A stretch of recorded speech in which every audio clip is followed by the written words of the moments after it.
That day, the building that used to be used as the schoolhouse was renamed as the old school building. As a result of multiple smaller towns merging together and large-scale development, the students and staff of many different schools were brought together under the roof of a new school building. With students coming from so many different schools gathering in classrooms together, a new form of chaos, as well as a new kind of society, developed within those walls. This new school had yet to gain order and rules. The ghost stories and 7 mysteries that should strike fear into the students had yet to be born. An unprecedented number of children gathered at this school, as did various yokai and evil spirits.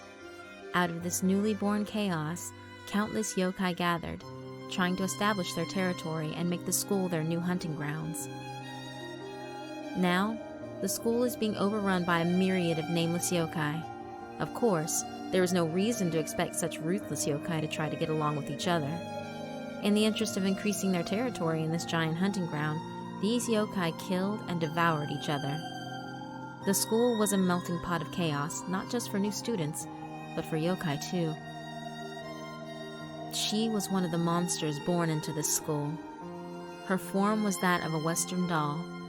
For many years, she had adorned the top of the medicine cabinet in the old school building's infirmary. She was moved to the infirmary in the new building, and there, among the chaos of the yokai, she gained consciousness. She began to dance, alone in the infirmary at night, and she began to comprehend that she herself was a yokai, and instinctively realized what she must do. As a yokai, in order to live, she must prey on the souls of humans, and so to make sure that her prey was not stolen from her, she fought against other yokai.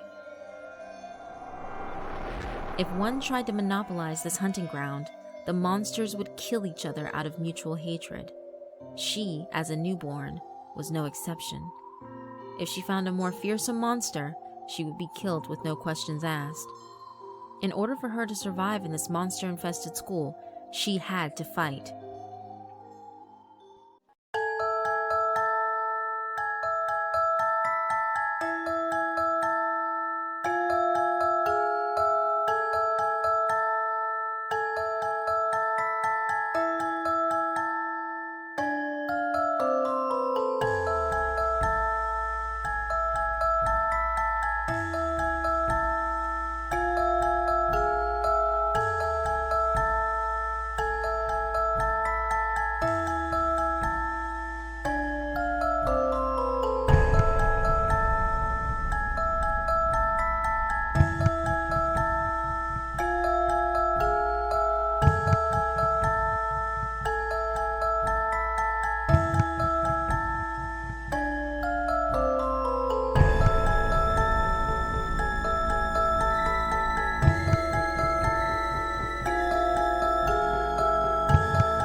Did Sakanoshin-chan get caught up in that too? Not me. I'm not a school monster. My shrine and I have both been here for a long time, before this school building, in fact. Despite his youthful appearance, Sakanoshin had been one of the elders since long before this mammoth of a school was constructed.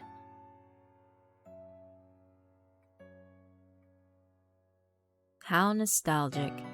It was such a chaotic time. They were just a ragtag group of yokai all jam-packed into one place, each of them trying to create a monopoly on the souls of the brats. You were one of them too, you know. You were too, you bastard! It is rather nostalgic. It really was a chaotic melting pot. Together as a sisterly tag team, we took down many sly old yokai one by one. You can't begin to imagine what it was like, Marie. My goodness, was it a bloody feud? It was quite a terrifying era. Ah, is that so? So you all are the ones who won and survived that era then? Some of us, like Ren and I, watch idly from the sidelines. Because it was dangerous, you know? I hid myself in the paintings. At that time, just managing to find a place to hide yourself was no simple task. That's true.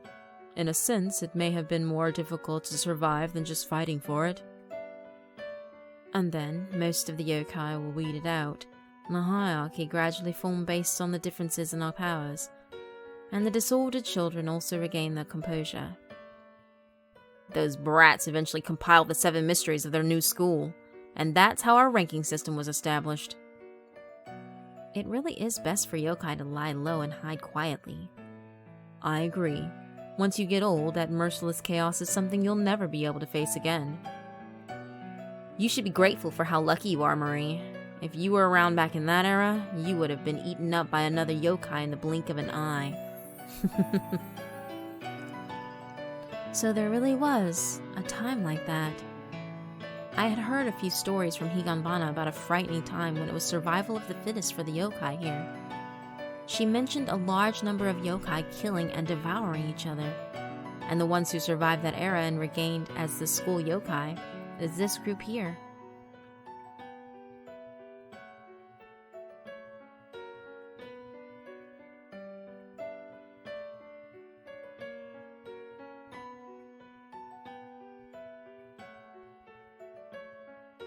They established themselves as the 7 mysteries of the school and created a 7-ranked school yokai hierarchy. By doing so, they finally closed the curtain on that terrifying era of killing. Higanbana, who was terribly cruel and strong, was particularly feared among them. Yes, Higanbana used to be an especially cruel yokai. Right, in a way, she's mellowed out a lot since then, you know? For those of us who remember how she used to be, even now it's hard to keep yourself from trembling with fear when she's standing in front of you. Even for someone like me, whenever she furrows her brow, my heart can't help but skip a beat. Marie, you said earlier that Higanbana was actually less cruel than she seems. Maybe the reason you're able to say that is because you don't know how she was back then.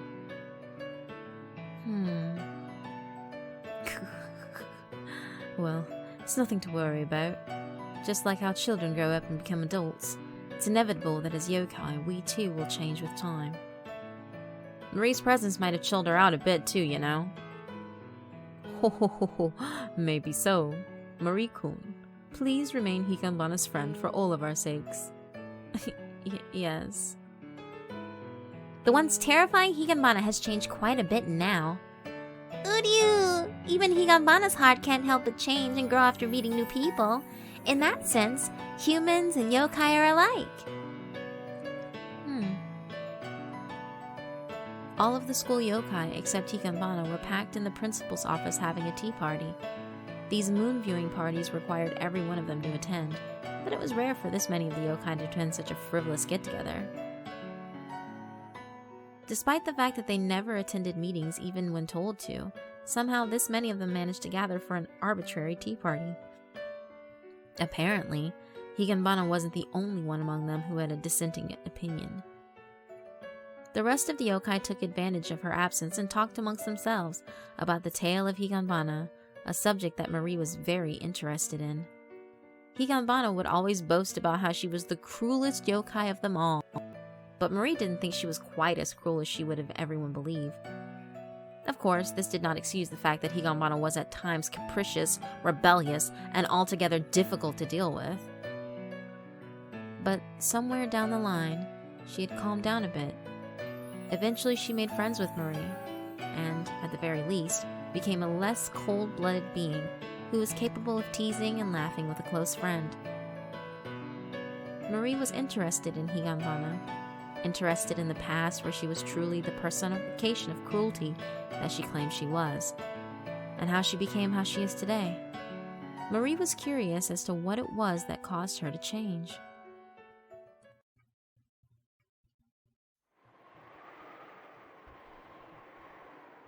At that time, Higanbana was on the rooftop. She was perched on the edge, her long hair and skirt swaying in the wind, and staring blankly downwards. Beneath her, 2 people were walking. A student was leading a grown man by the hand, apparently giving him a tour of the school grounds. And this is the second school building. Oh, watch your step. Ah, thank you. You saved me there, Nonomiya-kun. A name tag affixed to the person's chest indicated that they were a visitor to the school. At the very least, it was obvious that this man was neither a student nor a teacher of the school. I remember this scene well. It's a place filled with memories for me. This image of the school is still burned into my retinas. Are they fond memories? I wonder. You know, in my time, bullying and violence were a commonplace. The man laughed. Considering the way he reacted, it seemed unlikely that his time spent at the school was very pleasant at all. However, a long time had passed since then. Even if he had been bullied, that pain had probably long since healed, and his memories of it faded away. Back when I went here, I always loved coming back here behind the school. I always used to spend my break time here. It is nice and cool back here, isn't it? Yes, and not many people came back here. It was my favorite place. The man was reminiscing while stroking the trunk of a tree. I remember that I had wanted to be an artist when I grew up. An artist? Yeah.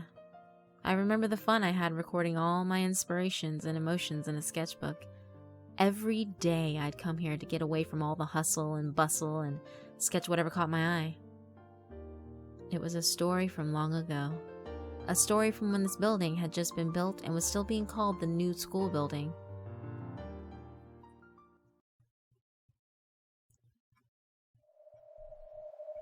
A mammoth school created through the integration of many smaller ones. It led to disorder and unrest amongst the students that now attended, and their unrest was brought into the world of the supernatural as well. Many confused souls were crowded together under one roof, and from this newly born chaos came a wave of small fry yokai, all running rampant. Man, this place is just packed with humans. Eat your fill, everyone. This school is huge. It's just crammed to the brim with these little shit souls. Hey, piss off, you damn yokai. All these souls are mine, you hear? Don't get in my way, I'm starving. Kill! Kill! Kill! In the classroom, hallways, gymnasium, and schoolyard, countless yokai and evil spirits swam about like giant schools of fish, all eating one another. This school was filled with the souls of children. Only the strongest yokai survived to continue eating to their heart's content. The only way for them to avoid being a meal for another yokai was to become stronger and faster than those around them. The children couldn't escape from the school, so eating them could wait. Instead, the first to get eaten were the yokai who impeded the progress of others. A struggle for survival of the fittest spread out across the entire school. A battle where the only witnesses were those unearthly beings. I'm the strongest. I'll kill all you bastards that get in my way. Eat and get stronger. Eat and get stronger. Any weak yokai around here? The stronger the yokai we eat, the more spiritual power we store up. If we attack in groups, even us weak yokai can win. If the weaker yokai formed a giant group, even they held a startling amount of power. The undulating mass swept many classrooms, devouring the yokai trying to entrench themselves inside. We're not worthless. When we've got the numbers, we're the strongest. The staff room is already ours. Go to the next room. Go, go, go! Where do we go next? The infirmary. I heard there's someone in there who's possessing a strange doll. We'll consume them and gain their power. Ah! Like a serpent, they wound out of the staff room and into the hallways before forming into a spiral and smashing through the infirmary door. The yokai of the infirmary, the dancing Higanbana, floated lazily in the air as the massive yokai circled around her. She looked as if she was still sound asleep. Yeah, she looks delicious. She's got so much spiritual energy. Consume that energy! Eat it, eat it, eat it! Are you scared, little dolly? Speak up! I can't hear your tiny little voice. Hey, shut up, everyone! Before we eat you up, let's hear what your last words are.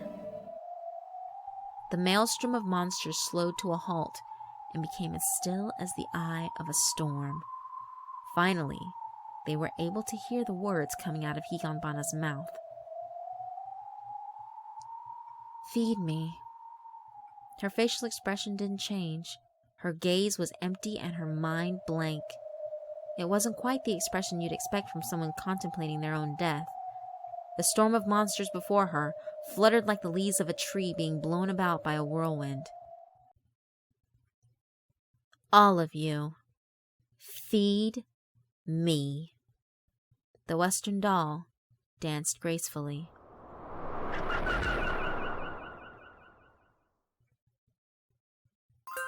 The fearsome yokai known as Higanbana settled in the infirmary. Before long, there wasn't a single yokai rampaging through the school that didn't know her name. If a strong yokai is consumed, the large amount of spiritual power they had would transfer to the one who ate them. So, once a yokai's strength became well known, that only caused more yokai to come asking for a fight to the death. When she slew her enemies, Higanbana was neither happy nor sad. She only had one goal in life: to keep living. To do so, she had to gather more spiritual energy and become stronger than anyone else. That's why every day she would deceive and kill. Sometimes she would conceal her form and then either flee or sneak an attack on her opponent from behind. Every day her life could be defined by a single expression: kill or be killed. For the time being, she was alive. The fact that she was still alive meant that she had gathered enough spiritual power to survive, and that power just kept drawing more yokai to her like a beacon.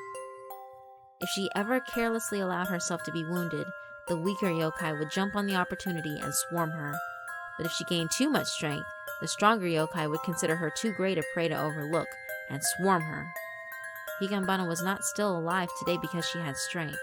It was the exact opposite. She had strength because she had survived until today. She knew that the only reason she was still alive was nothing more than good luck. There was no guarantee that she would survive either today or tomorrow. Just like she killed someone this day in order to live, she could easily be killed by someone else the next day. She lived every day on the verge of death, never showing anger, sadness, or least of all, happiness. All she did was keep killing to survive the day. She spent those days emotionlessly like a carnivorous plant.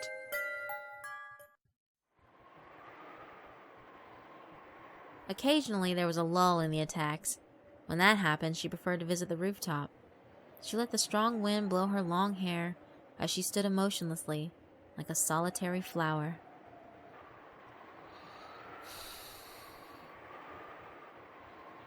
She was alive today as well. When she was alive, she could think. She lived to live. Hurt or be hurt, kill or be killed.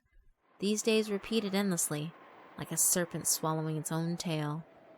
How much longer must this continue? Higanbana no longer understood her own existence. No, that wasn't quite right. Because that would imply that at one point she knew the reason for her existence. But she did not. Not before and not now. There was only one thing of which she was certain. She didn't want to die. To keep living, she would hurt and be hurt and moan in pain. She suffered every day just so she wouldn't die. Why was she here? She had no way of knowing.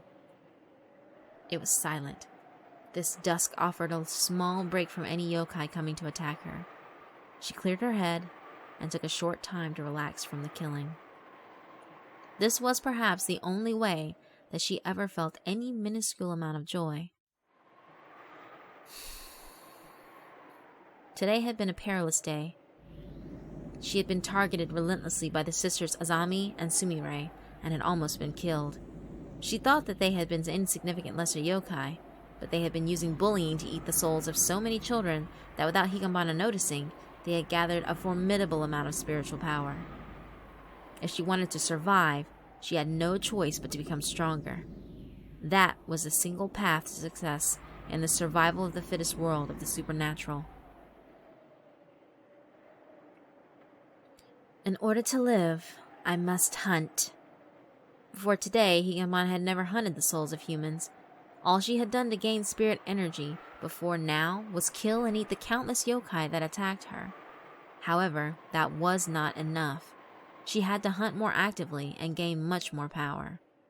That was the only thing she could do to survive. Human prey. Anyone would be fine. Surely there'd be a suitable target somewhere. By chance, she happened to look down, and there behind the school building, there was a crowd of boys. Apparently, they were hunting. Humans hunted too. A type of hunting where a large group would attack an individual, reaping their soul. It was called bullying. Once they were finished, they walked off and left their victims sitting there. Leftovers, huh? She had no idea who this boy was. She had just happened to look down and saw him there. But that was all the incentive she needed to start her hunt. Higanbana jumped from the rooftop and began to float gently down. The bully boy had unsteadily stood up and was now squatting next to a tree. Then he opened an important-looking sketchbook and began running a pencil over one of its pages. What a strange child. Just a moment ago he was being bullied, and then the very first thing he did after being let go was not to wipe away his tears or stamp his feet in anger, but to open his sketchbook. Higanbana gently landed in front of the boy. Yokai are not visible to humans, save a few rare exceptions, so Higanbana was slightly taken aback when she noticed that his eyes were following her. Did you fall from the sky just now? You can see me? That was the first conversation that Higanbana ever had with a human. What are you doing? Sketching. Sketching what? The boy had been drawing pictures in the sketchbook for quite a while, but she had no idea what he was drawing. It looked as if he was drawing the leaves in front of him, but it lacked realism. The lines were fuzzy and greatly exaggerated, almost like an abstract painting. These are my feelings right now. Feelings? Yes, these are my feelings of frustration at having been bullied. She looked at his picture again, bearing this in mind, and somehow it made sense to her. She realized that he was drawing what this view behind the school looked like to him, when it was warped by his feelings of frustration. Why are you doing that? I'm putting all my negative emotions into the sketchbook and locking them away. When I transform them into pictures, they're no longer just emotions. They're proof of what happened to me today. She expected as much. It stood to reason that any human who could see her would be a little off compared to normal humans. But for some reason, Higanbana was very intrigued by what he had said.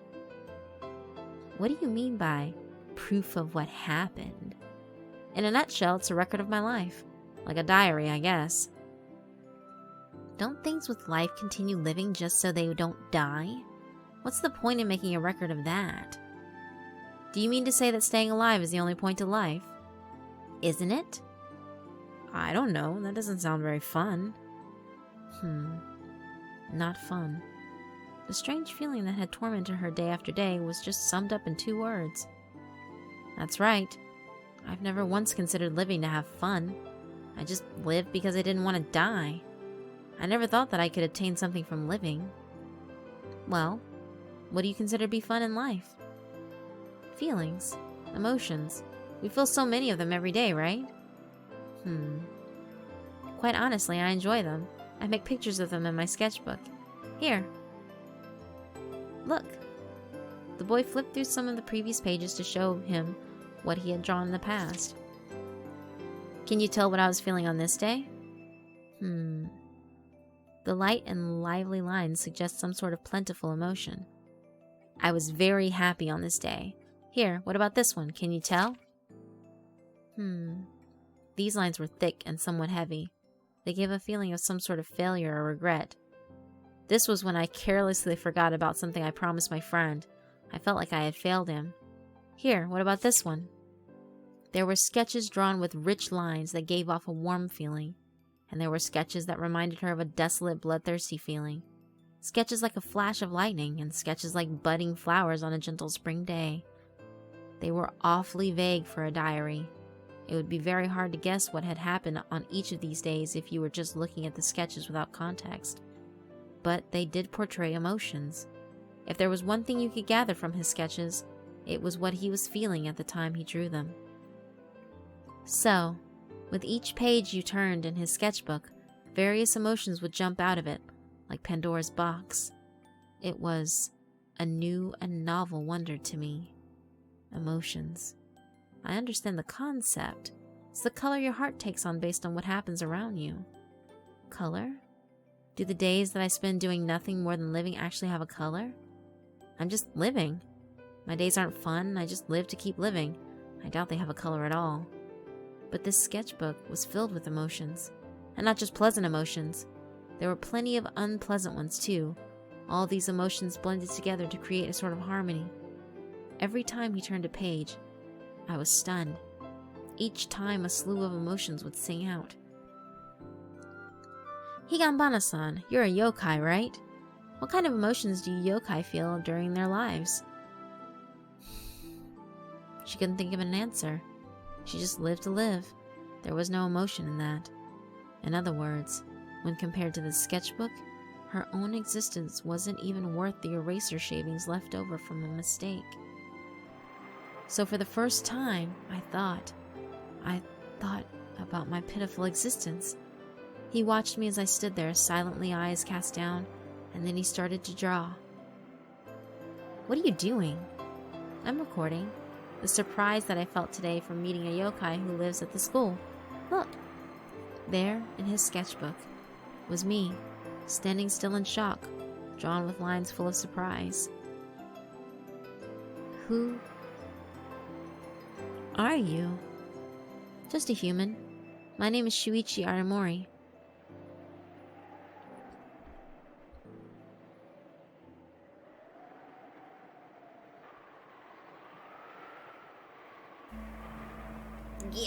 Yeah! The horror! The horror!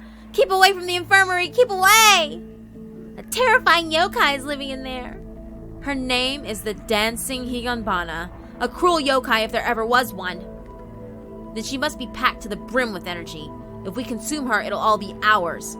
We'll eat you, Higanbana! Your legs, your arms, head, heart, and liver, we'll tear them to pieces. Enter if you wish to die. Enter if you wish to dance. I, Higanbana, will grant your wish and play with you all you want.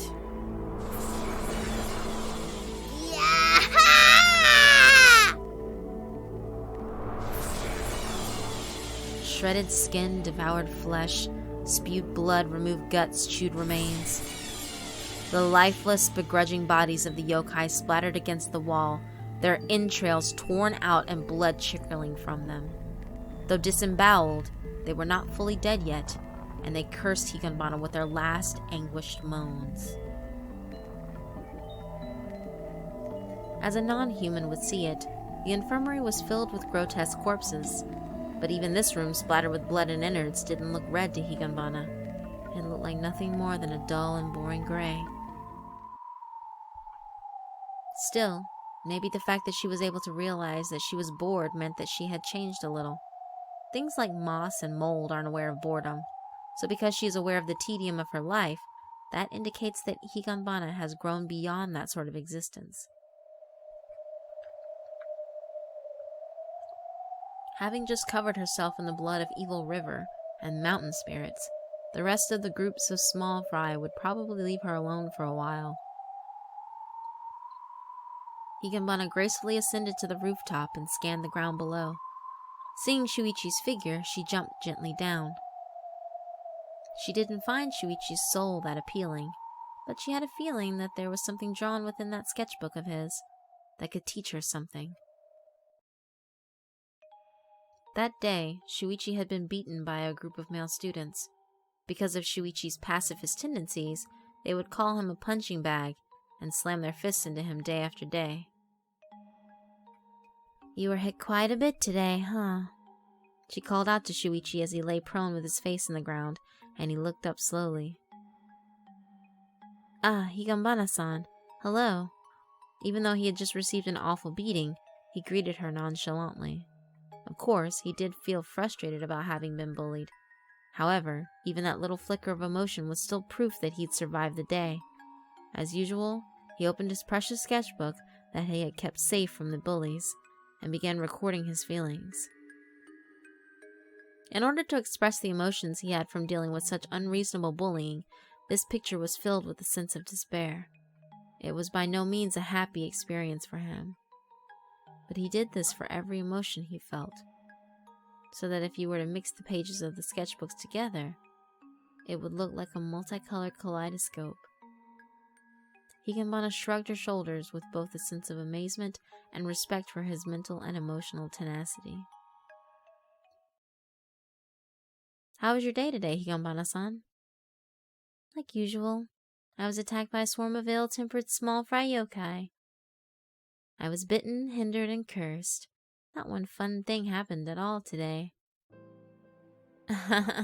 Seems like I wasn't the only one who had a rough time today. Shuichi smiled. He smiled even though he didn't know how close to death she could have been, which she was a bit annoyed at. But it was also refreshing to have news of her survival be met with a smile. I see. So surviving is something to smile about. That's right. Just being alive may be reason enough to smile. After all, there are people all over the world living in poor countries with no food and dying of starvation. I had the privilege of saying good morning to my family with a smile and eating a delicious breakfast and having a nice chat with you today. I'm really happy about that. So that should be more than enough of a reason to smile.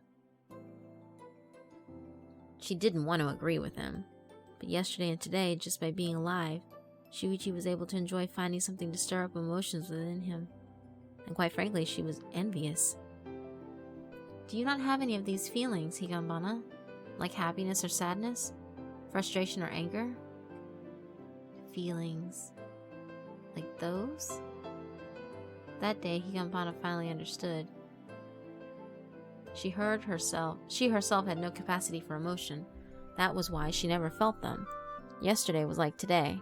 Today would be like tomorrow. Everything is the exact same shade of gray. If I could just understand the emotions he mentioned, maybe I can bring a new color into my everyday life. I wonder if I might be able to see things like the way he sees the world in his sketchbook. Emotions. I like those. I've been through. Even though I've devoured thousands of yokai and swallowed their souls, without all that, I would just be a doll. I am Higanbana. The concept's called Higanbana. Can a concept have emotions? I finally understood. I'm not yet a yokai. I'm just a Western doll that eats souls. Once I'm able to feel emotions, that will be when I'll truly become my yokai self.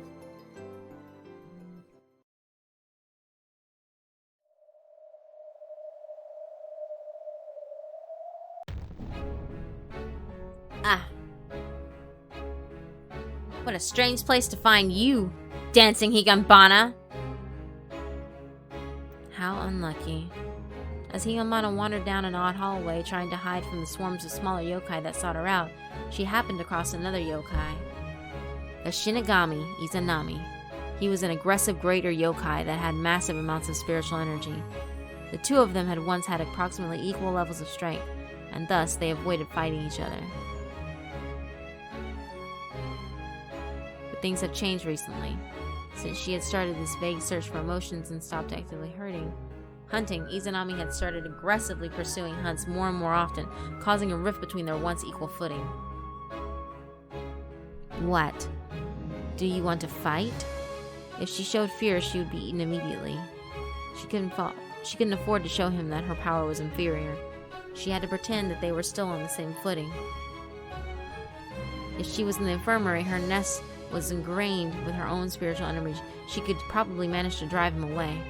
But in this frigid doorway, that would be impossible. She'd be torn to pieces before she could escape back to the infirmary. For the first time since she had started being called the Dancing Higanbana, she prepared herself for death. She felt a slow dropping sensation within her chest. I was thinking it's about time we settled things between us. How about it? Shall we do it right here, right now? He was currently contending for the top position of headmaster. If he was trying to amass enough spiritual power to contend for the spot of headmaster, then he would be quick to target filling prey such as herself. Given Izanami's personality, if she let him notice even the slightest clink in his armor, there's no doubt that he would start a fight right there, right now. I would like to avoid that. If I were to enter a fight with Izanami, there's a 10-to-1 probability that I'd be killed. Even if by some miracle I were to win, I'd be gravely wounded in the process. A severely weakened Higanbana would be too delectable a snack for those small fry yokai to pass up. Whether I win or lose, neither leaves any possibility of survival. My heart trembled at the foreboding of death. I don't want to die. The fear of death is the one thing that all living beings must feel. My heart was pounding like an alarm bell, and the blood felt like it was swirling around like a cold soup. This was the first time that I had ever broken into a sweat this cold. This is the first time that I had ever broken into a sweat this cold. I was lucky enough to have been the stronger one in my fights up until this point. So having never faced a life or death situation this bad before, I've never felt this apprehension from being on the verge of death. And today, for the first time, I understood. I understood the facial expression that the small yokai made the moment I tore them to pieces. I want to live. I don't want to die. Isn't there some way I can avoid death? Something. Anything. If I let my guard down, I'll die. If I make a mistake, I will die. Why do I not want to die? Because I want to live. Why do I want to live? I don't know. But I feel like Shuichi would be able to teach me that. If I give it my all, I can survive. I can meet with Shuichi again. I heard a thud. It was the sound of the heavy gears in my heart beginning to turn for the first time.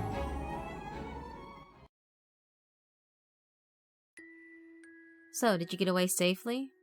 If I didn't, would I be here telling you about it? Stupid question. Shuichi laughed lightly at my near-death experience and continued to draw in his sketchbook. And?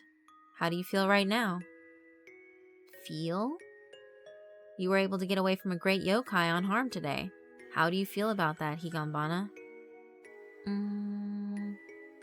You thought you were going to be killed, right? You made a plan and gave it your all, and it went well, right? How did you feel then? When I encountered Izanami, I prepared myself for death. I wonder if it would be right to call the thumping and pounding in my heart at that time an emotion. And after I narrowly escaped with my life, and when I finally made it back to the infirmary, I took a deep, deep sigh of relief. Would that be considered an emotion? I don't really know. Today, I'm sure that I felt a different color today than the same old gray that I've been seeing for so long. It was still a shade of gray, but up until yesterday it was a boring and cloudy gray. Today it was different, like a sharp silver, like a razor blade. So sharp that if you touched it, it would slice your fingers open. That's it. It wasn't gray. It was silver. Like, oh wow, that was dangerous. Or, I'm glad I got out of there all right. I think it'd be nice if you could enjoy these feelings much more. Enjoying the feeling of danger? No, not quite. More like enjoying that you made it out safely. I'm sure that you're beginning to understand that feeling. And this is proof of that. Here, look. Shuichi turned his sketchbook around to show her what he had just been sketching. There on the page was Higanbana's face. Me? Yep. I think that your expression is different from usual today, Higanbana-san. How so? I think you're smiling. Smiling? She didn't think that she had been smiling, but in the picture Shuichi drew of her in his sketchbook, she was definitely shown smiling. You successfully outsmarted a great yokai and managed to get away, so you must have been happy about that, and you must be relieved about averting a crisis and being able to go about your day normally. I think that those feelings are naturally giving you a much more lively expression than usual. Isn't that great? You were able to make it to the end of today safely.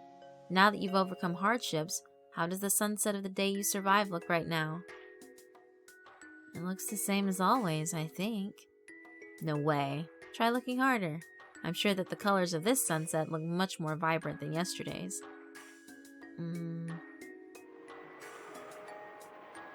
It was as Shuichi said. The colors of this sunset were more vibrant than I had ever seen before. Once I admitted that, I felt a strange sensation in my heart. If the feelings within a heart could be measured by some physical metric, then it would have only been the size of a clenched fist, albeit rapidly expanding with a sense of liberation.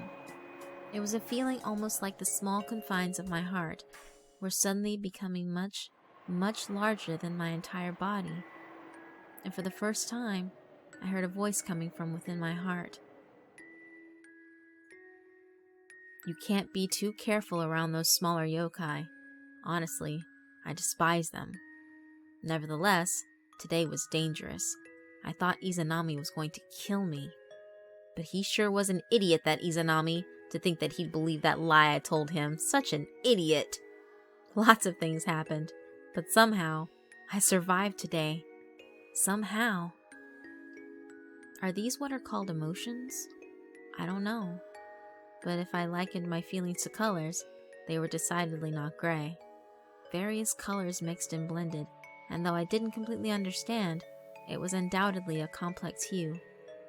Is this vibrant sunset that I see the same one that you can see? Of course. That's because the more you enjoy the emotions you have, the more vivid the colors you see become.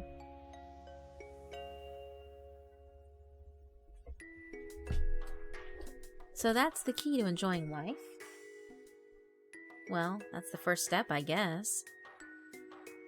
Does that mean that you're finding ever more enjoyment in your life, Shuichi? Yep.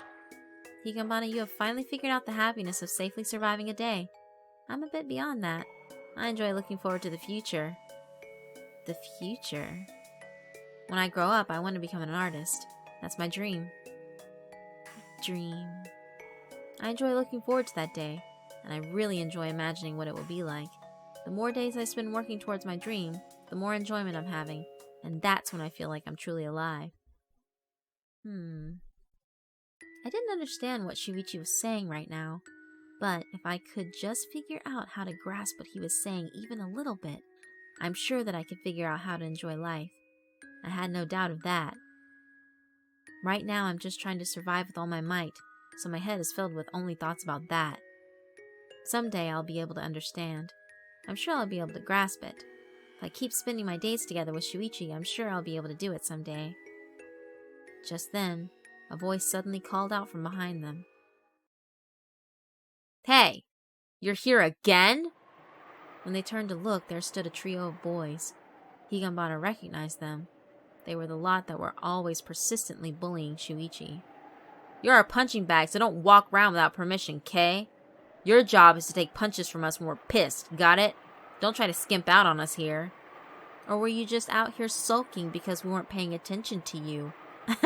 Our bad. We'll be sure to play with you a lot today. The boys laughed crassly. That laughter caused Shuichi's entire body to go rigid. Just judging by their faces, it looks like all three of them are pretty slow in the head. So you can tell? Anyone who isn't blind could tell that. Why don't you run away? They'd catch me. Besides, if I ran, I'd just make them angry and they'd beat me that much more. So you're thinking things out in the long term. Isn't this bullying causing you to suffer? It is tough, but it's not like they're going to kill me. They just rough me up a little. Perhaps it was the influence of his older brothers, who were already adults, but Shuichi was a very adult-like boy, who would carefully base his choices on the long-term consequences. But that difference may have been what caught the eye of these bullies. The trio of boys circled Shuichi and started shoving him around. Shuichi laughed awkwardly and asked them to stop. Just resist them. That would just be pouring oil on the fire. If I just let them have their way, they'll get tired of it sooner or later. Shuichi showed Higanbana a pathetically forced smile. When she saw that, for the first time, Higanbana knew what it felt like to have an ache in her heart. Alright, don't pass this line when you're throwing. Hey, can I go first? You're in the baseball club, so you gotta handicap yourself. Throw with your left hand. Hey, you're just trying to keep me from showing off my golden right arm pitch. After threatening Shuichi not to move a step, the bullies took a dozen steps back and started to pick up rocks off the ground. It was obvious that they were planning to do. The rocks were a little too large to be called pebbles. If one of them were to hit him in the wrong place, he might not be getting away with just a few scratches. But Shuichi was ordered to not move at all. Shuichi shut his eyes tightly and braced for the oncoming pain.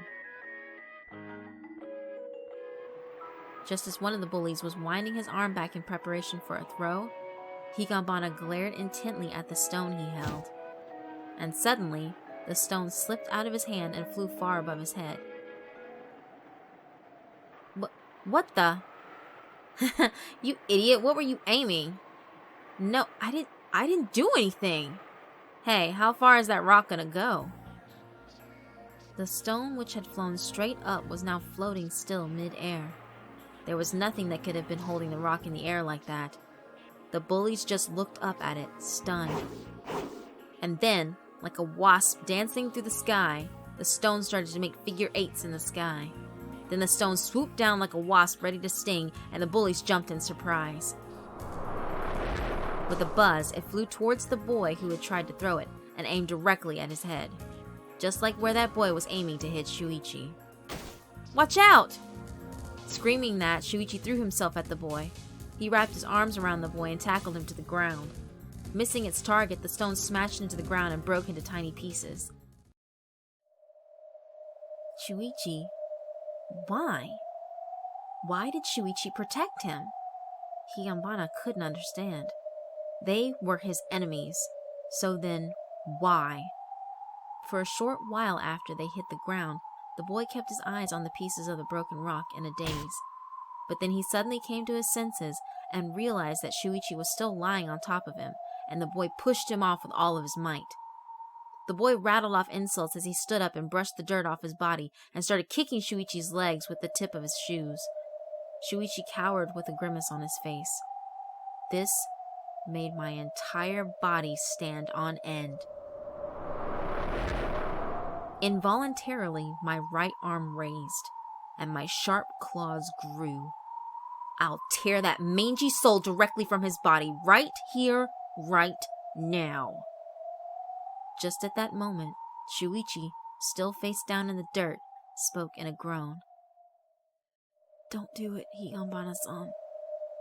It was a quiet voice that could barely be heard, but Higanbana undoubtedly heard it because her arm stopped. The boy who Shuichi had just saved continued kicking him on the ground, face bright red.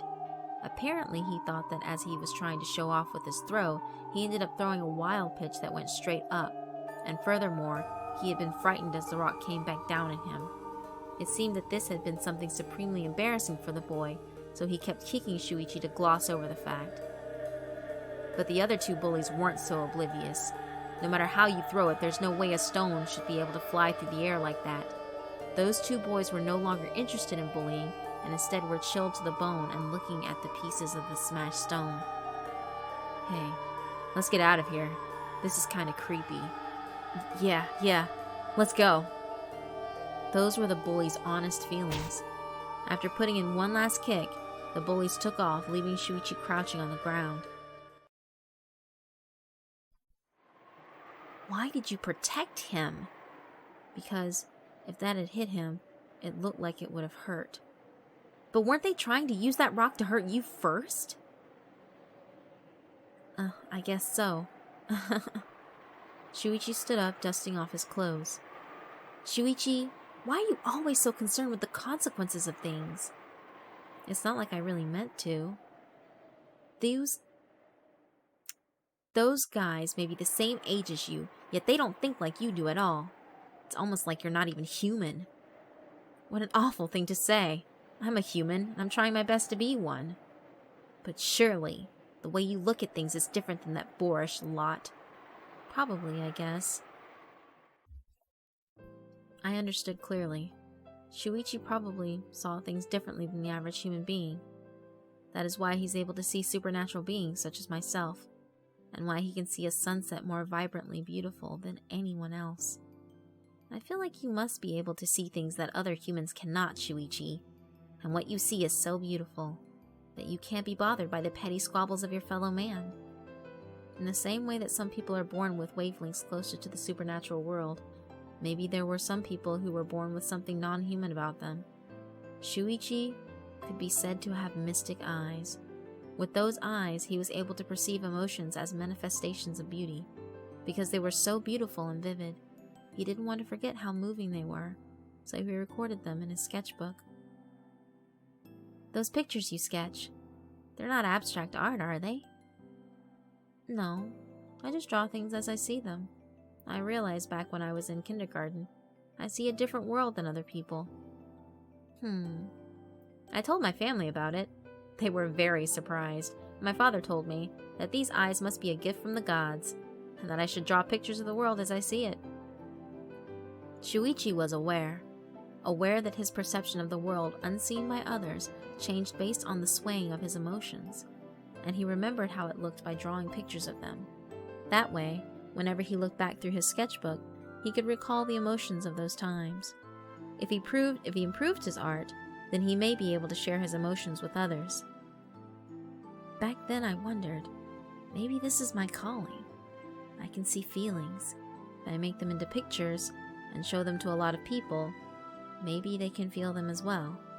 In other words, if I draw a happy picture, I wonder if I can make a lot of people happy. On the night that I pondered those thoughts, I was so excited that I couldn't sleep. I don't know why the gods gave me eyes like these, but I think this must be my mission in life.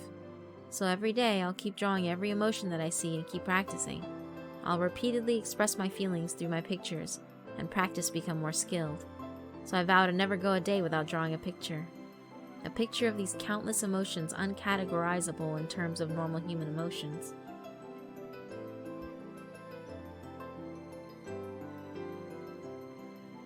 Higanbana thought to herself, if angels really exist, then he must be one of them. An angel sent from heaven, reincarnated in the form of a boy. For what purpose? To teach people how to feel a wider variety of feelings? I can attest to that, because he even managed to show me what emotions are. Thanks for trying to save me earlier. It was just on a whim. When they were bullying me, that made you feel angry, right? Angry? That's the name of the emotion you get when your heart tightens up and creeps up to your throat. At the root of the feeling of anger was a desire to help me, right? I could see that. It makes me happy. So even though I was bullied a little bit, it wasn't painful at all.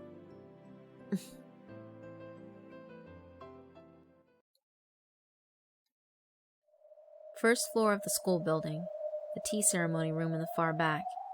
As a policy of respecting the individuality of students, this school put extra attention into providing the extracurricular activities, and thus there were many of these rooms specifically for club activities that you wouldn't find in a normal school. But in this particular tea ceremony room, amongst a solemnly silent atmosphere, sat a group of students that seemed altogether out of place. They were the trio of boys who had relentlessly bullied Shuichi. What was that back then? You're always so nervous. It was just a strong breeze, that's all. Yeah, just the wind. Obviously. What else could it be? Stupid. Just then, the opening of the sliding screen door could be heard, and one girl stood in the doorway. That girl was not human, but to them she appeared to be one of their human classmates. How did it go? Did you guys get revenge for me, Reiko, today? The true identity of this girl named Reiko Osumi is Sumire of the Twilight. She had infiltrated Shuichi's class. Of course we did, Reiko-chan. Right, guys? Yeah, we beat him even harder than yesterday. That bastard Shuichi serves him right. Yeah, but I'm worried. Even though you punished him for me yesterday, this morning my school shoes were missing again. Really? Yes. They weren't in the shoe rack, so I looked around for them, but to no avail. Then, I saw Shuichi-kun as he was throwing them into the incinerator.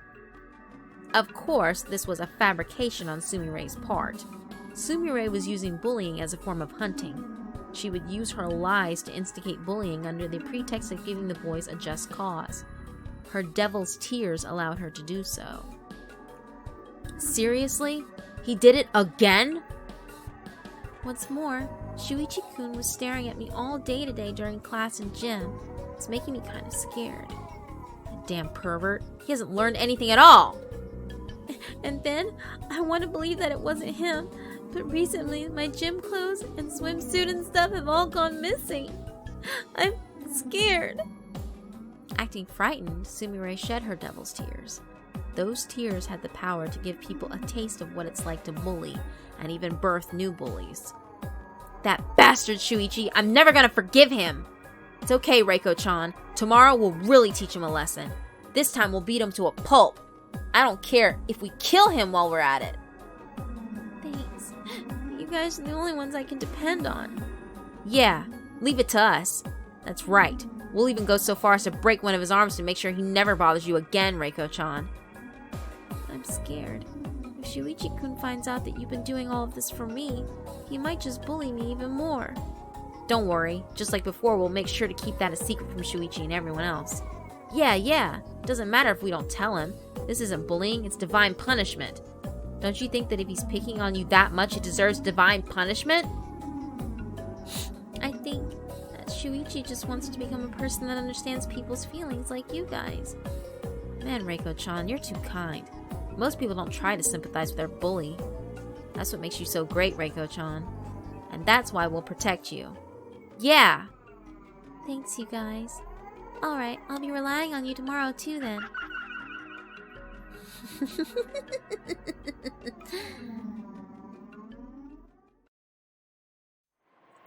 As twilight approached, the sky turned from orange to violet and displayed a beautiful gradient of colors. Higanbana was on the rooftop. Oh, if it isn't Higanbana-kun. I'm not interrupting anything, am I? If you were, I would be tearing you apart without hesitation right now. This yokai taking the form of a portly gentleman was known only as the headmaster. He's a greater yokai and, as his name suggests, is generally accepted as presiding over all the other yokai within the school. A great battle had once unfolded between him and Higanbana, but his desire to fight her had faded, and the two of them no longer crossed swords. Hey, headmaster. What is it? Why do we exist as yokai? Who can say? There is one thing that's for sure, though. What's that? If humans didn't exist, then we yokai wouldn't either. Meaning we're just another part of humanity? You could say that. Or maybe we are of humanity's shadow. It's because of the existence of humans that we are able to live in their shadows. In other words, us yokai are just parasites to humanity. Is that really what you think of yourself as? But aren't we? We survive by latching onto humans and picking away at the scraps of their souls. If we're not parasites, then what are we? If that's what you think, then isn't that what we are? I guess. Parasites don't need feelings. They just repeat their daily routines living for the sake of living. But as those days passed, I felt a dull agony. In that case, I must not be a parasite. Who am I? I am a yokai. Then what is a yokai really? I have found my own answer to that question, but don't think that I'd try to impose my opinion on you. So stingy. Ho ho ho, you're still a young yokai though. Take some time to think about it. I'm sure that it will benefit you. Hey, headmaster. Do you have them? Emotions, I mean. I do. Do you enjoy them? Of course. Are they something that you need to have? I'm not sure, but there is one thing I can say for certain. Oh? Emotions are a crucial aspect of humanity. But what about us yokai? If yokai are the shadows of humans, would it really be that strange for us to have emotions too? You are a very powerful yokai, but you are young. Fortunately, you have more spiritual power than most other yokai can shake a stick at. So now, I think you should make some time for a little introspection. How I should be, and what I should do. Ho ho ho ho, take some time to think about it. Yeah, I'll do that. The disorder in this school has been spreading too. Go look at the students in the halls. They're confused, scared, and their hearts are being ruled by evil. They can't keep the peace unless they are constantly looking down on and hurting others. Horrible little brats. Humans are beings that live in the sunlight. They must not set foot into the evil darkness. So there must be something that inhabits their darkness. I believe that is the role the yokai play. That's your interpretation, then? Don't think that I'm pushing it on you. The way that these children look down on others is really cruel. It's especially cruel within these schools. The order and laws of human society do not reach within these walls. The police do not investigate disputes here. Instead, everyone taking part in a fight is considered at fault. But no one's really concerned with who started it. Once again, I felt that nauseating feeling spread throughout my insides, the same way it did when those boys tried to hit Shuichi with that rock. Why do I exist?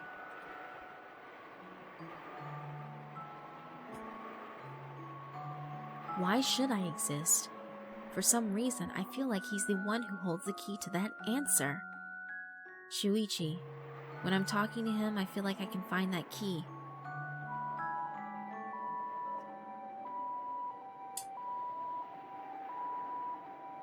It seems like it's been quite hectic today.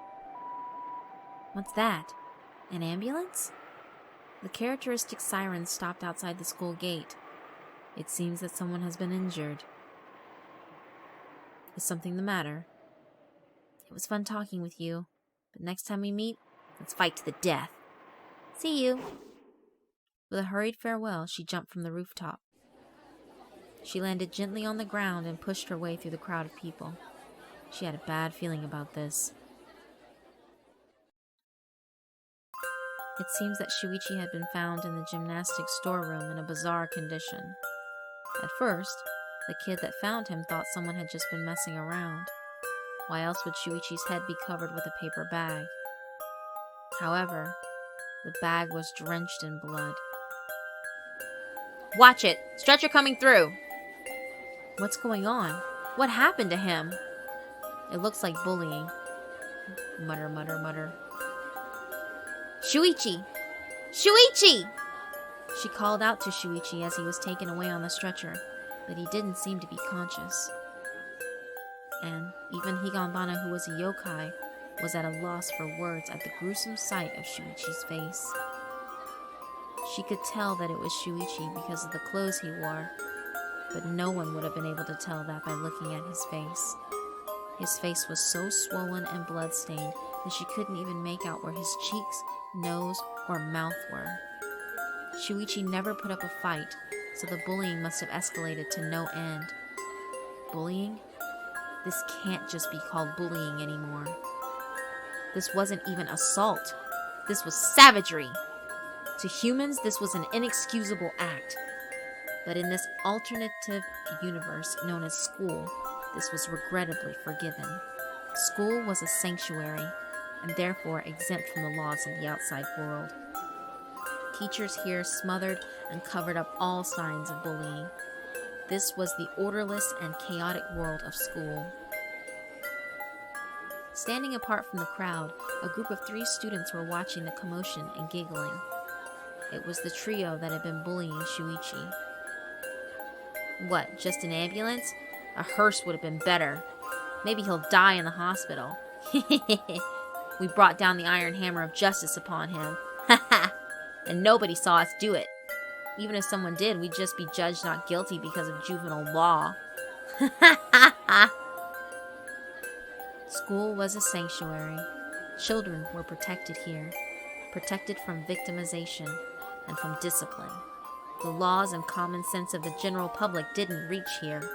It was simply an unjust jungle in which the smaller passive animals were eaten by the carnivores. That's just how things were. Shuichi had been rushed to the hospital and received treatment in the intensive care unit. Fortunately, he was able to survive the most intensive part of his hospitalization, but his condition was still critical. Higanbana appeared silently at his side. Shuichi. That voice. Is that you, Higanbana-san? Yeah. I thought that school yokai couldn't leave the school. We live in the school. We can leave it, but it makes us uncomfortable and requires a lot of spirit energy. It's very tiring. Yet, you came all this way. Thank you for coming to see me. After going through such suffering, do you still enjoy having emotions? Do you still see this horrible state of affairs as proof that you're alive? I was being somewhat sarcastic. Usually Shuichi would shrug it off and laugh a little. I waited for his usual response, but he didn't answer at all. It was only natural. After all, what could he say in this situation? Naturally, Higanbana too was at a loss for words. It's not like you're going to die. You'll have to take it easy for a while, but in a few months you'll be back to normal. They said they'll never be back to normal. What won't? My eyes. Your eyes? I can't see anymore. With those words, Higanbana was once again speechless. She understood now. He had lost that power in his eyes which enabled him to see things other people couldn't. They were ruptured. Both eyes. How mercilessly had he been treated. A part of his skull had also been cracked. It was a miracle that he didn't have some sort of brain damage. The doctor said that I won't see anything ever again. It's frustrating. There were so many more emotions I wanted to have, and so many more things I wanted to see. It's not like you lost your arms, right? You can still open your sketchbook and hold a pencil. But I can't see anymore. I'm blind. I can no longer see the scenery constantly changing through countless emotions like a kaleidoscope. I can't show people what I see through drawing anymore. I can no longer become an artist. Shuichi could no longer keep the painful memories from leaking out from his heart. His eyes were not the only thing of his life was destroyed. The sketchbook which he'd used to document all his feelings had been stolen and thrown into the incinerator. Every record he had made of the world he saw had been destroyed. The proof that he had lived had been stolen from him. That proof that he had lived was his life itself. he had been killed. Hey, Shuichi? What is it? Your eyes and even your dreams are now crushed, right? Yeah. Nevertheless, can you still say that you enjoy your emotions? Hey, answer me. Shuichi never did answer. Higanbana finally realized his ability to communicate with yokai was due to his eyes. He had lost them, so it was only natural that she couldn't speak to him anymore. The final question that Higanbana wanted answered the most would go forever unanswered. And, for the first time, Higanbana felt like she understood the words of the headmaster. Yokai are the shadows of humans. If there is a day, then there must be a night. Humans rule the day while yokai rule the night. As a human, he deserved to live in the daylight, and those who deserve to live in the dark of night must also govern it, so that those who are human never make the mistakes of entering the dark. Shuichi, I finally understand. Thank you. Of course, Shuichi didn't reply.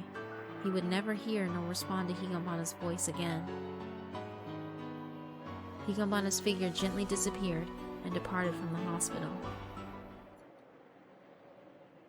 It was a dark, moonless night in an inorganic town, with the humans just barely fending off the darkness with feeble man-made lights. Humans never went out on nights as dark as these. That was because humans walk under the sun and not the cover of nightfall. The same held true for school, and for the school yokai as well.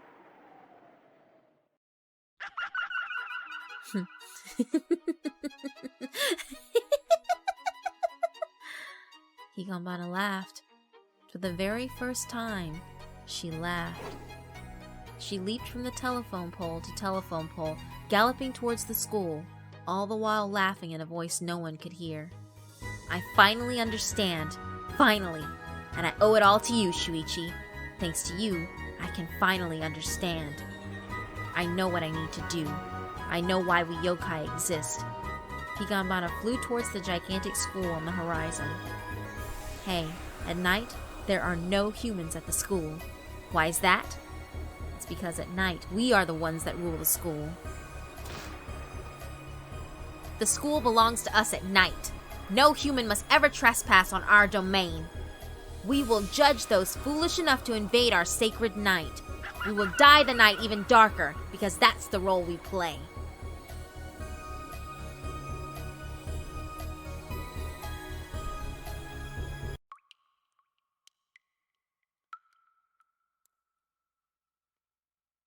A strange sound was coming from somewhere.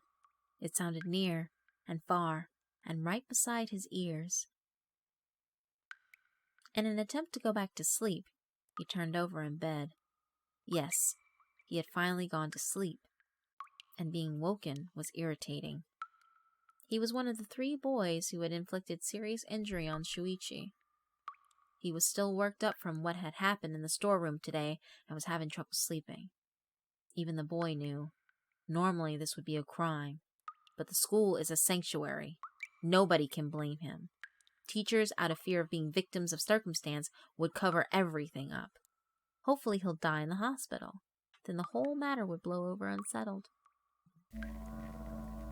But even so, beating up Shuichi was so much fun. First, each kick gave him a wonderful sense of fulfillment. Second, each punch gave him satisfaction. They inflicted a whole range of violent acts against their passive enemy. That was so much fun. They were originally just doing this for the girl in their class, but not anymore. They're going to make everyone they hate look just like Shuichi did. We're free. In school, we're free. We can't be bound by anyone. We can't be blamed by anyone.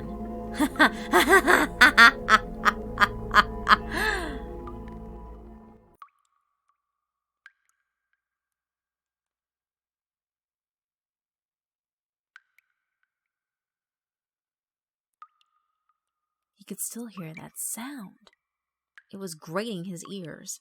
What is that? What is making that sound? It was like footsteps, but they were neither approaching nor growing more distant.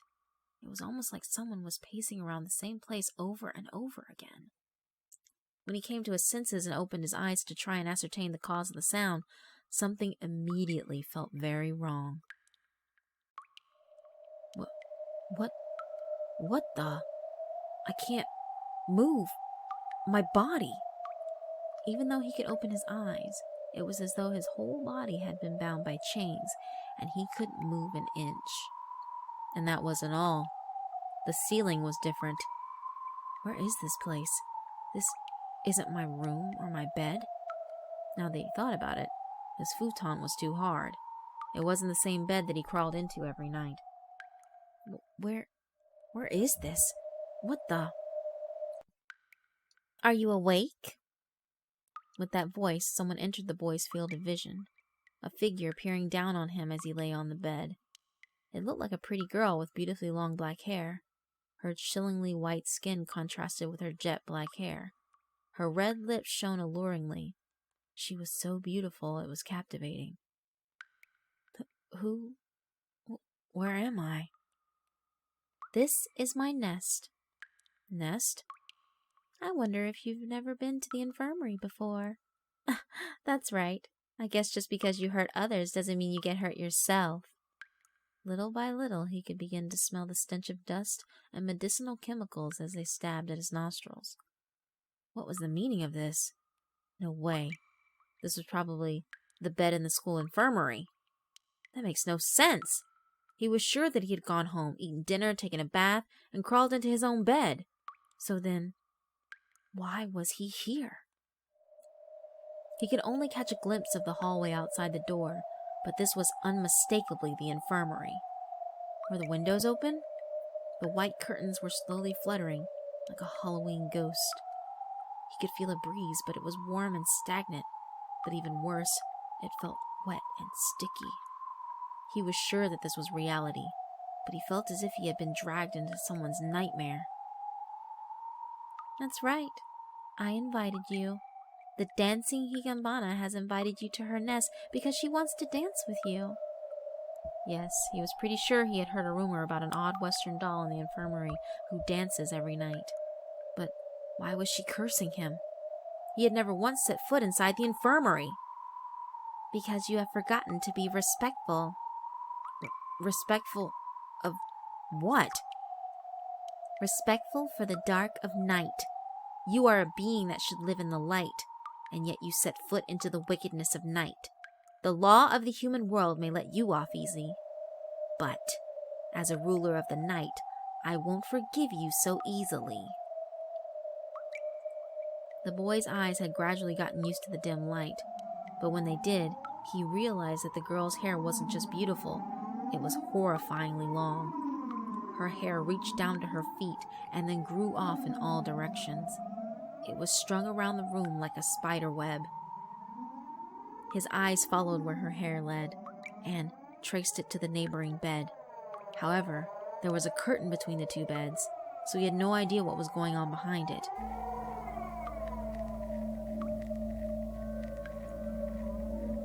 The strange sound that he had been hearing all this time was coming from just beyond the curtain that the hair draped over. Are you curious? Wondering what this sound is? Fine. Then I'll show you. Higanbana twisted the boy's paralyzed face toward where the sound was coming from. Then she drew back the curtain and showed him the scene unfolding behind it.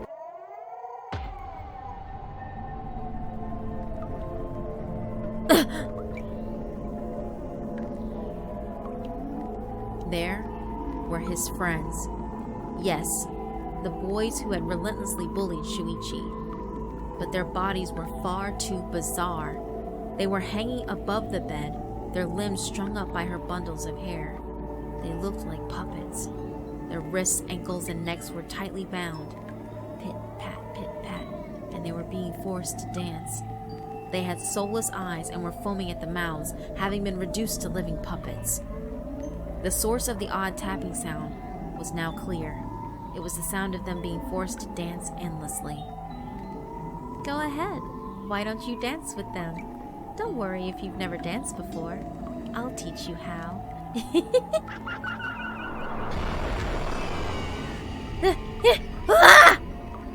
countless wriggling strands of hair wound around the boy and strung him up like a puppet. Stop it! Ah! This isn't real! This is a dream, a nightmare! Exactly. For a normal human to meet one of us, you'd have to be dreaming, or otherwise, within the darkness. But you were the ones who stepped into our territory, right? You placed your dirty feet into the darkness of night without even a hint of respect. The darkness of the night had to be even darker. If not, humans would too easily walk right into it. It's the yokai's duty to scare humans away by dyeing the darkness an even darker black. Common sense and laws did not reach as far as this abnormal world known as school. The only ones able to judge them in this world were the yokai.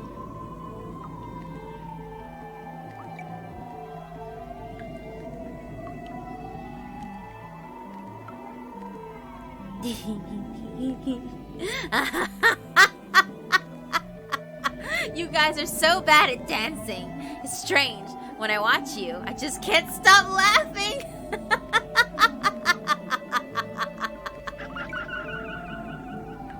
Outside the window, there was a bright red moon floating in the sky, the likes of which would never be seen in the world of humans.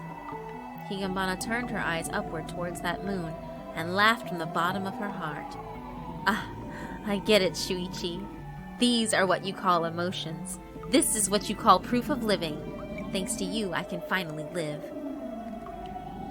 I am the dancing Higanbana. As a yokai of the school, I will dye the night an even darker shade of black, so that humans will fear the dark, so that they'll never set foot within it. Now, you three, dance along with the dancing Higanbana. When you tire of dancing, ask your friends to bite off your throat. If you're going to tire, do it quickly. The last one of you won't be killed. Instead, you will get to dance together with me forever.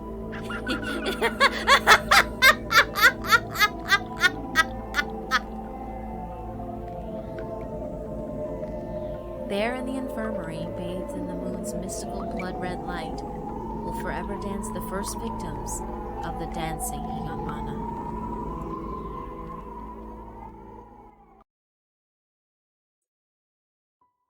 Ah, so that's what happened? For a while, I thought about dying. After all, the world had become pitch black to me. But then I realized, you don't need eyes to experience emotions. You feel them with your heart. Even if you can't see, you can still have emotions. And I still have my ears. So that's why you became a pianist. After being discharged from the hospital, Shuichi Aramori went to school for the blind, where he started to study music. He learned that his rare ability to feel emotions in a colorful way was not limited only to his eyes. Now I draw my emotions with music. The world isn't gray. It's full of a whole wide range of emotions. Even if you feel the same emotion twice, there's an endless amount of brilliance you can gather from them. I know that, and I want to tell it to everyone. It was hard for me at first, after losing my eyesight, but nothing will get in my way of carrying out the mission given to me by the gods. That's what I think. Shuichi Aramori, the blind pianist. With his piano, even when playing the same song twice, his music would always portray an endlessly changing variety of sounds, like a kaleidoscope. As a graduate of the school, he was invited to give a speech to the students in the gymnasium. My story is not one of eyes or ears. It is a story of feelings. The world itself is gray. It's the emotion in our hearts that give the world its beautiful color. Whatever the feeling, you should enjoy them. And that is proof that you're alive. That's what I think. And that's what I want to be made clear to you kids. You have. I think that your story is a very important one to tell. Is that so? Well, thank you then. By the way, isn't it about time we went? Yeah. Okay, I'll show you to the staff room. Having been sitting under the shade of the tree, Shuichi slowly stood up, brushing the dust off of himself. Then he paused and rose his head up toward the top of the school building.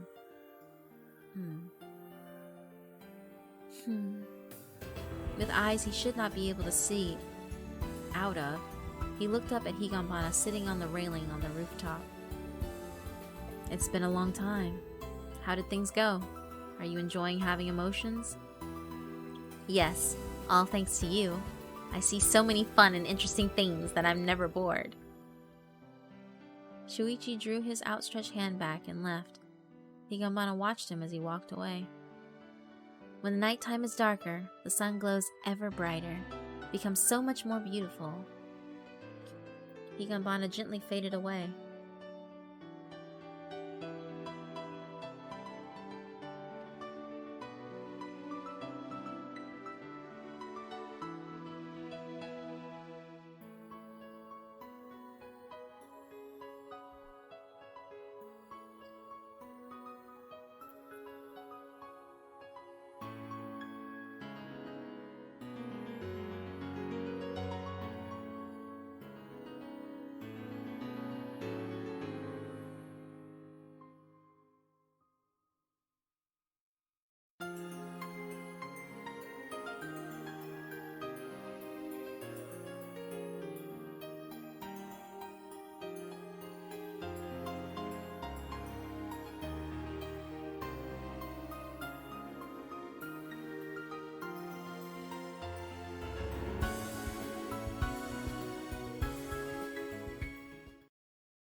I am Kyo, 5th ranked of the school Yokai, guardian that governs the border of the other world.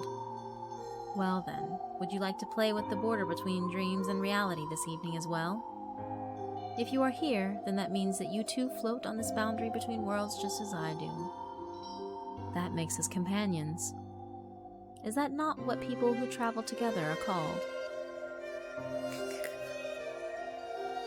This is the boundary world between dreams and reality. Well, in layman's terms, this is a daydream. It's a world of waking dreams. Most of the time, you can only find trivial interactions taking place in here, but it's just interesting enough to kill some time every now and again. Oh, what's this? Right away, it seems that we found something interesting going on.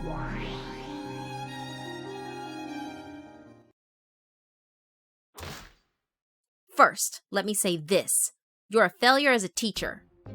I sure as hell don't want to hear that from you, Kanamori-sensei. It seems that these two failures of teachers were having a verbal dispute of some sort. First of all, Kanamori-sensei, did you forget what you did to your own student? Or is your head as empty as your ball sack? Oh?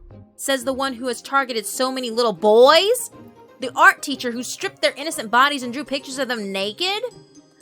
It was an act of art, you perverted teacher. Besides, how do you explain what you did? It was an act of love, you perverted teacher. Everything I did was out of love. Was what you were doing for love? Not at all. You were just taking your lust out on those boys. Look at you blowing all that hot air. What makes you so much better than me? My number of victims has been limited to 1. Yours were numerous.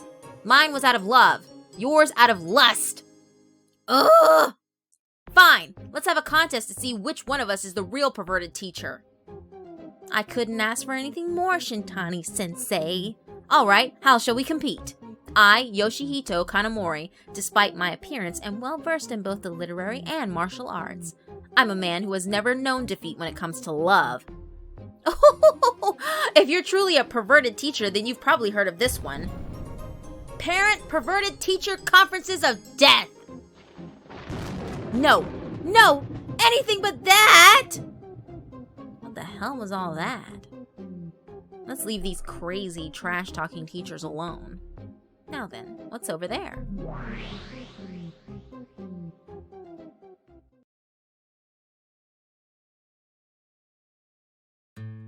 Drawings are meant to portray emotion. Without emotion, they're nothing more than a substitute for photos. I see. Drawings and paintings are so profound. So now he's modeling for Shuichi, huh? Good thing he's keeping his clothes on this time. If I draw you exactly the way you look, then it'd be the same as pulling out a camera and taking a picture. So I draw the way you look based on my emotions. Now that you mention it, Shintani-sensei said something similar. I've never seen one of Shintani-sensei's drawings. What kind of drawings does she do? Kind of embarrassing ones, I guess? That's an interesting way of describing a picture. At the very least, for you to feel so hesitant while describing it. As a work of art, it sounds very intriguing. Art is quite complicated though, isn't it? Would the sketch you're doing of me be considered a work of art as well?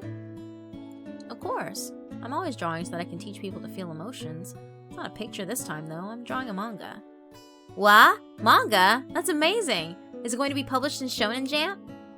Probably something more like my next exclusive doujin. There's a pretty steady demand for purely uke types like you. Maybe if the reception is good, I can do some revisions to it and resell it at Natsukami. I'm not sure what they're talking about, but I have a feeling that it's not a very respectable manga they're discussing. Let's see if there's a better group of people around here. Ah, these guys look better. Looks like they're having a nice laid-back girls' talk.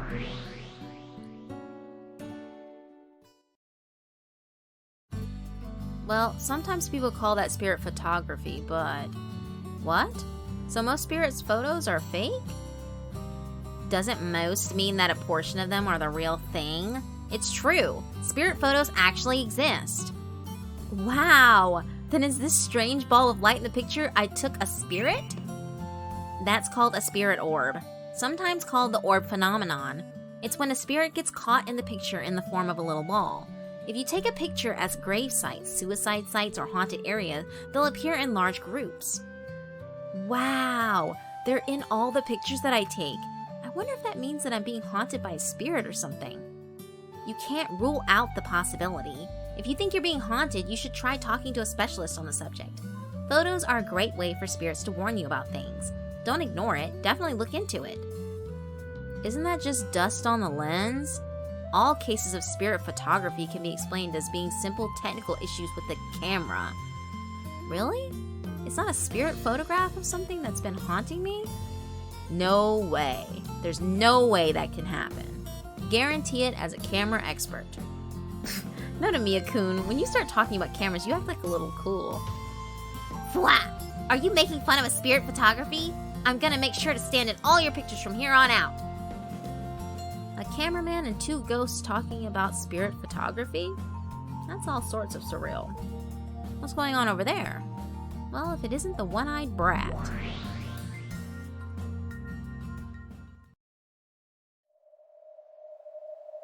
You don't have any psychic powers. You're a normal person. What? You don't know anything about my powers, and you're not nearly as good as the rumors make you out to be. I guess it's no use. I didn't want to show you my power, but here goes. Come forth, my shadow! Terminal decay! Castanets of Hamlin! I see. In that case, I'll call mine as well. My guardian beast! Come forth, Sakanoshin-sama! Uryu! I am the leader of animal spirits, Sakanoshin! Ah, hello. I am but a lowly yokai named Hamlin. Here, have this. Oh, a meat cake! Thanks! Uryu! It's really good with wasabi soy sauce. Oh, if you ever want to know a great place to get rabbit soup, just let me know. A rapid ranged attack from all directions? Ha! No way, that level of composure. Is he a class S? You're slow on the uptake. Eat up, guardian beast! Thanks for the food! Nom nom, wasabi's good, but I like spicy mustard.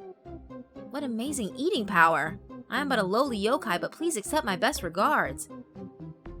What the hell? Well, they seem to be having fun, so let's leave them be. At any rate, this is the world of daydreams. If you think about things too seriously, it'll just seem stupid. Oh? Is that the Azami Sumire sisters over there?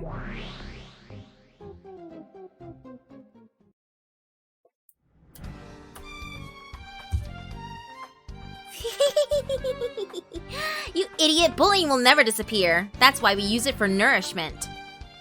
No, I will make it disappear. I won't allow it to exist. Well, in her defense, it has been completely eradicated from our class. That's because Yukari violently repressed it. I would have phrased it differently, but you're right. I moderate the bullying with righteous violence. I uphold the order in my class! I heard that if you don't vote for her as the next class representative, she'll punch you. What is this, sister? Is bullying really powerless in the face of brute force? That's because bullying is a democracy. It may be powerless before Yukari's power-based dictatorship. See, that's cheating, Yukari! Bullying should be free! Down with the violent dictatorship! Without bullying, we'll starve! I think there's a lot to be learned from bullying in this world. Isn't one way of putting up with the poison of society be practice allowing yourself to experience a diluted version of it? And there it is, Sister's perfectly hypocritical argument. It's a needed evil, a vaccine needed to survive society. If anyone in my class wants to bully someone, they'll be doing it over my dead body. Whoa, Sakaki, you're so cool. You look like a giant. Ouch! Sakaki, sorry. You making fun of me? Commenting on my height again?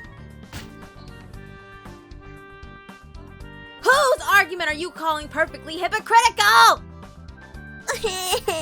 Sister, don't bully me. When they're around that age, girls tend to be taller and stronger anyway. Well, maybe it's a good thing for those brats to be forced to behave by the whip of a girl. Still, we haven't seen anything but nonsensical daydreams so far. I'm starting to think that there aren't really any laid-back daydreams.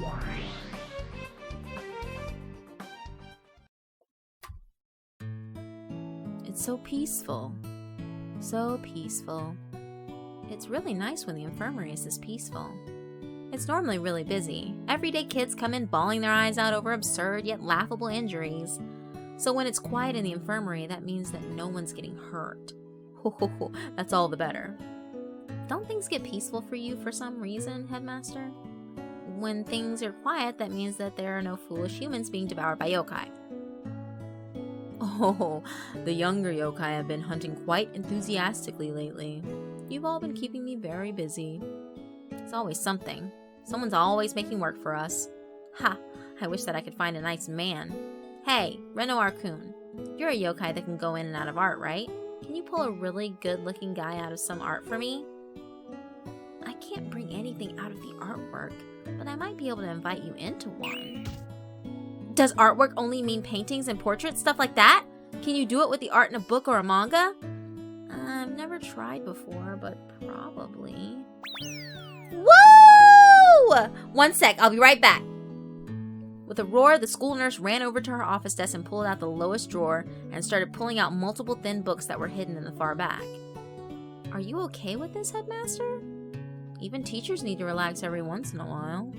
Who am I to complain if they do it in 2D? Renoir-kun, no wait, Renoir-sama, can you do this book first? First up is Otoya-sama. No wait, Masato-sama. Ah! The ability to dive into 2D, huh? Some people would consider Renoir's power to be that of a god. Leaving that aside, Headmaster and the nurse, you two should get back to work. Well, the reason that the headmaster has some free time is because the vice principal is doing his job. Let's head to where the VP is.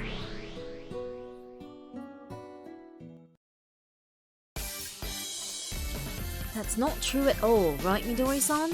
Dreaming is a wonderful thing to do, right? Yes, Black Tea Gentleman. Dreams are hope's compass. Without them, people wouldn't be able to go on living. You morons! Learn to face reality. Leave dreams to when you're lying in bed. If you got time to dream in the first place, you ain't spending enough time exercising. Right, Aya? Yes. Feels really good to clear your mind and just run every single day until you can come home and collapse into bed. You'll sleep too soundly to dream. Oh dear. It appears that Izanami-san has turned Aya-san's brain into nothing more than another muscle. And look at you fucked this girl's vision so bad she can't even focus. Midori, look here. How many fingers am I holding up? Many. Many hands from the crowds of people clapping for me, asking for an encore. Well, never mind that. As long as the person is happy, everything is okay, right? Aya-san, are you happy right now? Well, my club activities are really tough, but I guess. That's good. Izanami-sensei, I think we can call this one a draw this time too? How is this a draw? My plucky little girl Aya's one hell of a good sprinter. Your drowsy princess don't even hold a candle to her. Well, I think that my girl Midori-san has quite the spirit as well. She gives it her all to live in her dream world. A hell of a good dreamer. That's it. This is a showdown. Aya, Midori, get in the ring. This is utter chaos. The world of daydreams really is great for killing time.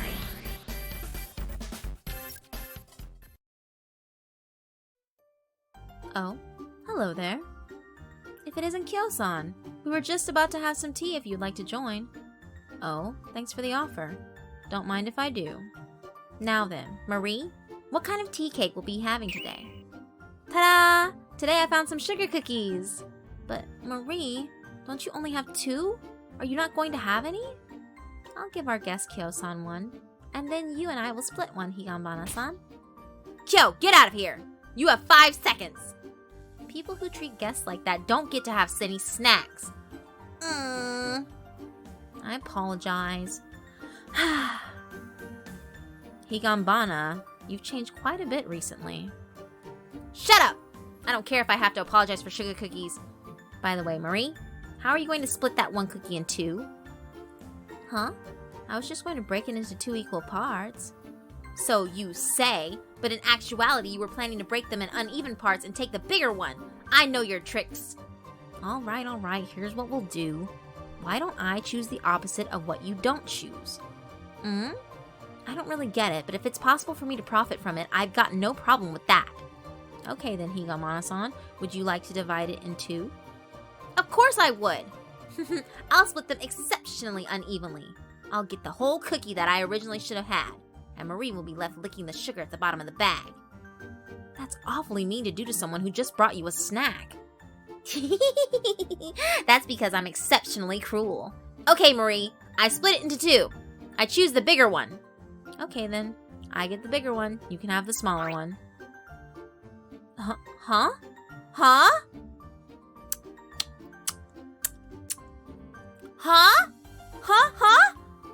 Don't worry, I'll give you the sugar at the bottom of the bag.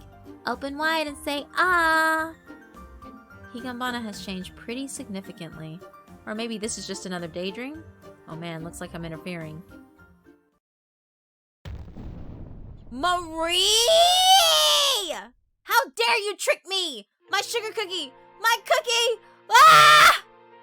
The other day I asked if you wanted to share a slice of sweet chestnut jelly, and you took the whole thing. I really wanted to eat it too. You, the lowly 8th ranked yokai! Do you really intend to go against the 3rd ranked dancing Higanbana? If you start being too selfish, I'll never bring you another snack again. Higanbana flew from her feet to the ground to prostrate herself before Marie.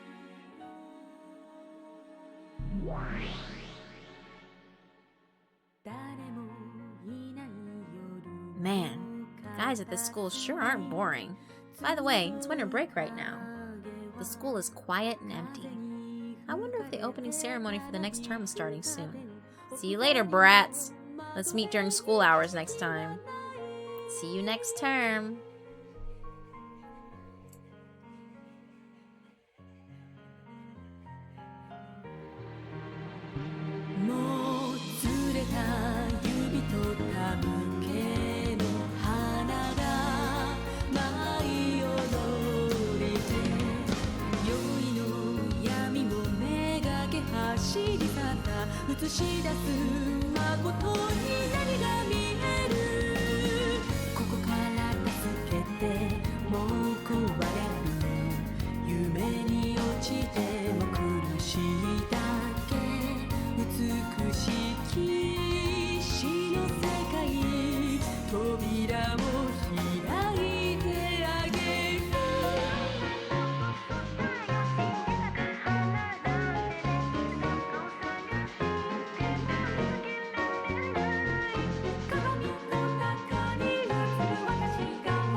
And that's it, guys. That is the end of Higanbana. It was a long journey. It was a lot of fun, but I'm glad we were able to do it together. So, until the next time when we hit another 1,000, between now and then, I'll try to come up with another visual novel for us to read together.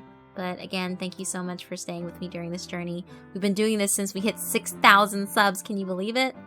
So, yeah, you guys are awesome, and I appreciate you so much. So, yeah. I'll see you next time, my Hellions, and I'm really, really hoping you guys enjoyed this series, because I had a lot of fun reading it and going through this journey with you. So until next time, bye!